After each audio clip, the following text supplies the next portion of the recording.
warahmatullahi wabarakatuh. Perkenalkan, nama saya Aisyah Herawati dengan NIM 22129246 dari Departemen Pendidikan Guru Sekolah Dasar Fakultas Ilmu Pendidikan Universitas Negeri Padang.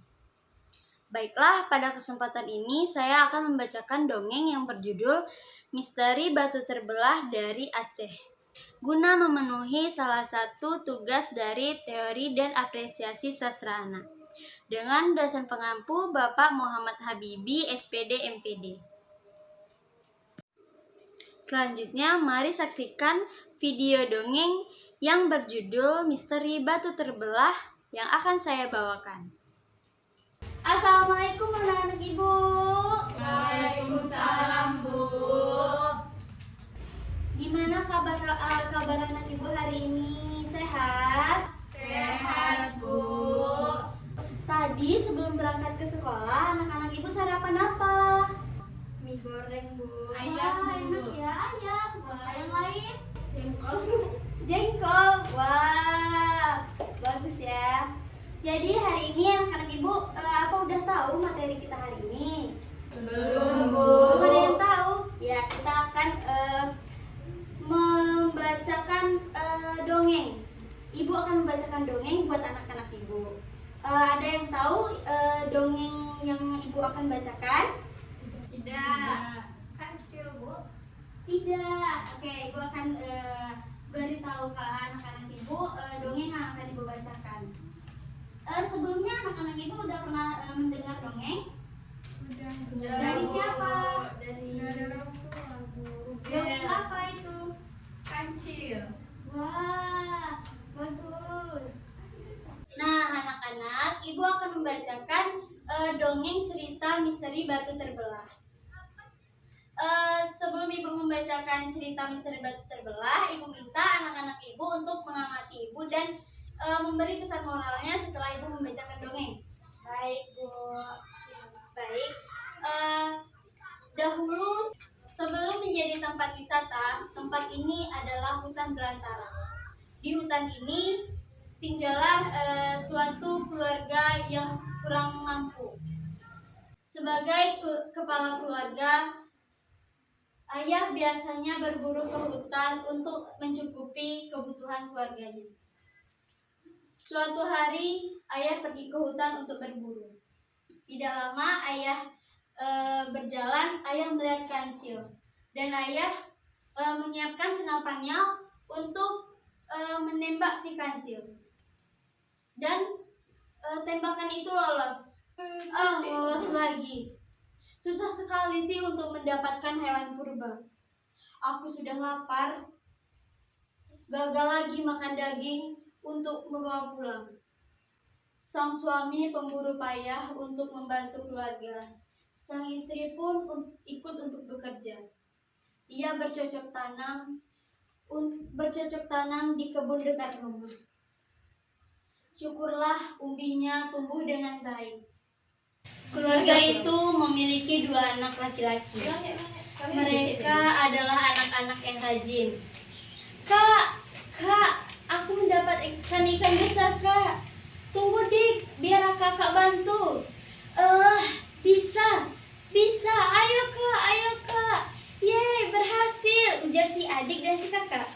Begitulah semua anggota keluarga ini berusaha untuk mendapatkan makanan. Hingga suatu ketika kekeringan melanda daerah tersebut.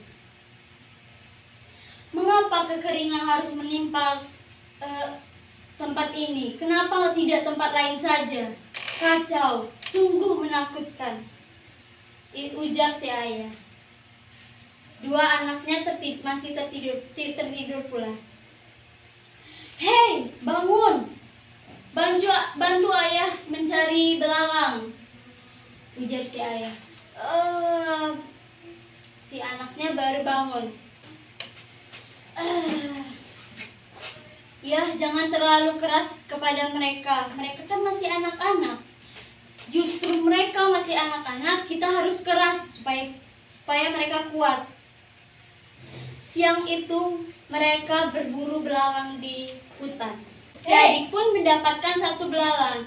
Ya, aku mendapatkan 1 belalang. Ya. Sebaiknya kau mendapatkan 1 karung sebelum pulang, kalau kau tak ingin kelaparan, ujar si ayah. Si adik pun bersedih. Iya, ujar si adik. Ternyata kekeringan semakin parah. Bahan makanan pun semakin menipis. Pagi harinya ayah membangunkan anak-anak itu lagi. "Bangun anak-anak pemalas," ujar si ayah. "Sabar ya, anak-anak juga kelaparan. Mereka ini masih kecil. Mereka tidak bisa bekerja berat sepertimu," ujar si ibu. "Yang mereka bisa lakukan hanya memancing, dan sekarang sungai pun sudah mengering. Sudahlah, aku berburu dulu. Ingat, jangan memakan belalang yang sudah ayah simpan, karena itu adalah persiapan terakhir kita." "Baik ya," ujar si anak pertama. Ayah pun berjalan. "Aku tak suka dengan keadaan ini. Aku ingin kembali ke masa lalu," ujar si ayah. Hari itu matahari lebih terik dari biasanya. Si adik pun kelaparan. "Kak, aku kelaparan." "Bersabarlah, ayah sedang mencarikan kelinci untuk kita, dan ibu juga sedang memasak sisa makanan." "Tapi aku sudah sangat lapar, Kak," ujar si adik. "Nah, bagaimana kalau kita mencoba mencari umbi? Siapa tahu ada umbi yang masih kita dapatkan."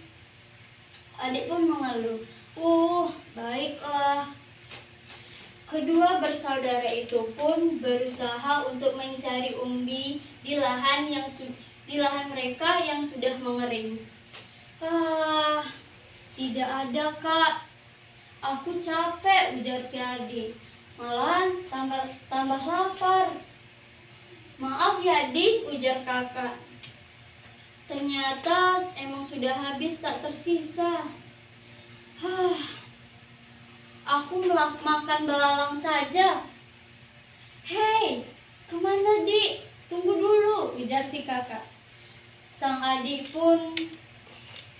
pun berlari menuju gudang di mana belalang itu disimpan. Kalau makan segenggam, mungkin ayah tidak tahu belalangnya akan habis. Adik pun memakannya. Dan datanglah kakak. "Belalang bakar emang enak."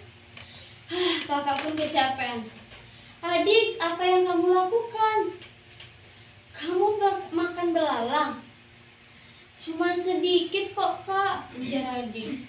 "Astaga, kamu mau makan belalang itu?" ujar ibu yang baru saja datang. "Maaf, Bu, habisnya aku lapar," ujar adik kepada ibu. Senja pun berlalu. Sebentar lagi ayah mereka pasti akan pulang. Tidak lama. "Semoga suamiku tidak marah besar karena persiapan makanan berkurang. Aku akan memasak beras terakhir kita," ujar si ibu sambil memasak. Ayah pun datang. Tak ada kelinci," dengan kekesalannya sambil pulang ke rumah. Sampai di rumah, "Aku pulang," ujar ayah. "Aku tak dapat apa-apa. Harum sekali baunya." "Kau sudah menyiapkan makanan untukku?" "Wah. Iya, makanlah dulu ya." Sambil ayah menyantap makanan, ayah bilang, "Enak sekali, apalagi belalang bakarnya." Tiba-tiba ayah meminta nambah belalang bakarnya. "Tambah belalang bakarnya, Bu," ujar ayah. "Maaf ya, tapi itu belalang terakhir kita. Tadi kami sudah memakannya karena lapar," ujar si ibu. "Apa?" kata si ayah marah. Kalian tidak ingat pesanku? Masuk kamar semuanya. Kalian besok pagi harus mencari makanan. Jangan pulang sebelum dapat, ujar si ayah marah. Maaf Bu, Kak, jadi ikut dikurung gara-gara aku, ujar si anak kecil. Tidak apa nak, ayah memang keras, maafkan dia ya, ujar si ibu. Ayo kita tidur saja, besok kita harus bangun pagi. Paginya pun tiba. Bangun, ujar ayah. Segera cari makan. Jangan pulang sebelum dapat makanan, ujar si ayah dengan suara lantang. Seharian penuh mereka mencari makanan di hutan, tapi tidak menemukan apa-apa pun. Sungguh kasihan. Kemana lagi kita harus mencari makannya, Bu, ujar si kakak. Ibu juga tak tahu nak, yang penting kita berusaha dulu ya. Kita istirahat dulu ya di sini, ujar ibu di tepi batu. Kita istirahat dulu ya di sini. Ibu capek. Baik Bu, ujar kakak. Sepertinya kita tidak mungkin pulang. Lebih baik kita menghilang saja dari kehidupan yang menjadikan ini, ujar si ibu. Ibu menangis. Aku tak tahan lagi. Batu, tolong, telanlah kami dan sembunyikanlah kami dari sosok ayah dan suami yang begitu kejam dan begitu pemarah. Inilah saatnya yang tepat untuk kami terbebas darinya. Tiba-tiba, batu yang di belakang mereka duduki terbelah. Masuklah ke dalam tubuhku, wahai manusia. Kalian akan selalu aman berada di sini bersamaku. Biarkan lelaki itu hidup seorang diri, ujar batu besar itu. Ibu, batu ini memelah, ujar si adik. Tiba-tiba terbelah. Ayo nak, kita masuk ke dalam batu, ujar si ibu. Kita akan bahagia di dalam. Ketika ibu dan dua anak itu masuk ke batu, batu itu pun menutup kembali. Hingga beberapa waktu lalu, sebuah petir menyambar batu tersebut. Jedar. Begitulah cerita batu terbelah ini. Lah, segitu cerita dongeng dari ibu. Apa anak-anak ibu senang mendengarnya? Senang, Bu. Tepuk tangan buat kita. Nah, dari cerita dongeng yang tadi ibu ceritakan kepada Ananda, pesan moral apa yang kalian dapat? Coba. Apa Ima? Kita harus mematuhi perkataan orang tua. Iya, tepat sekali Ima. Beri tepuk tangan untuk Ima. Apa Yulia? Jangan jadi orang pemarah. Iya, betul. Itu untuk si Ayah. Ya, pesan moralnya dari cerita yang Ibu sampaikan tadi, patuhilah perkataan orang tua. Karena apa? Kita tidak boleh melawan kepada orang tua, Bu. Iya, betul. Tepuk tangan buat Ipa.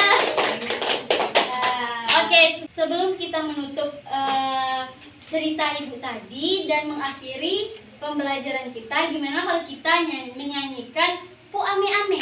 Yeay. Ada 1, 2, 3. Pu Ame Ame, belalang kupu-kupu, siang makan nasi, malam minum susu.